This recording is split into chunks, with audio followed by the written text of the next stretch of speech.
want to know about one piece of legislation that affects everybody across nation, be it a common man, be it a businessman, be it an industrial.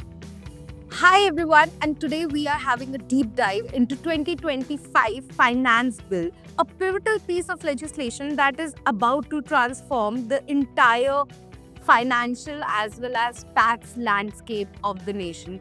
Today we'll be unpacking its contents, we'll be studying about its implication, and we will also provide some very actionable insights which are beneficial for both a businessman as well as an individual.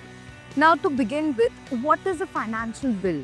A financial bill is actually an annual measure that is introduced by the government to enforce its financial proposal for the year.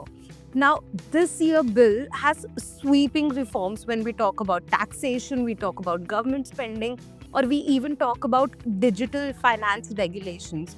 So, all of this is towards fostering an economic growth and having more transparency in the system.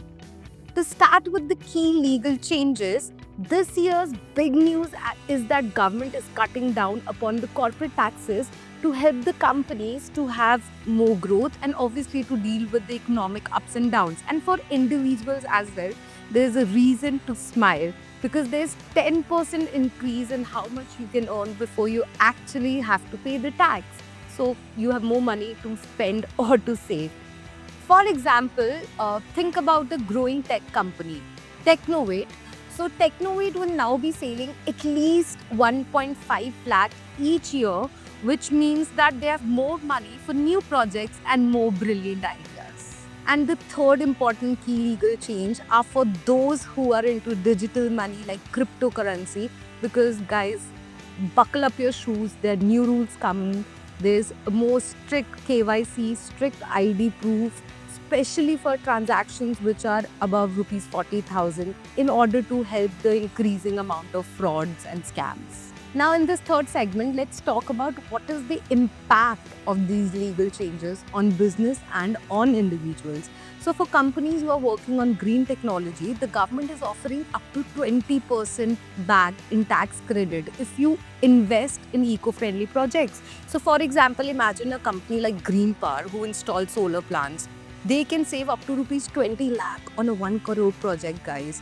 I think that is enough boost in their budget to make new good projects. Also, families who are having an annual income up to rupees 7.5 lakhs will also see decrease in their tax. They can end up saving almost rupees 15,000 every year, which is enough for some extra expenses.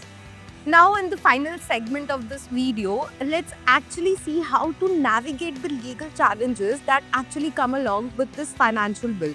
Because let's be honest, adjusting the sails to the new fiscal winds requires sharp financial strategies, sharp financial reforms. Business and individuals alike should actually recalibrate and reharness themselves to get the full potential of these financial reforms. If I have to give an example, maybe a consultancy firm who have its expertise in tax reforms might see a surge in business to understand the new nuances of this financial bill once it is into implication. So this firm has to be already prepared with all the nuances, have an in-depth knowledge, and be prepared to have this new surge in the business. So guys, honestly, this financial bill brings a lot of opportunities as well as a lot of challenges. It is only how equipped or how well prepared you are to take upon the opportunities and actually defend all the challenges. I hope you find this video knowledgeable and you have understood about at least little about the financial bill 2025. If you liked it, do share it with somebody who might need it. And also do not forget to subscribe. I will see you in my next video.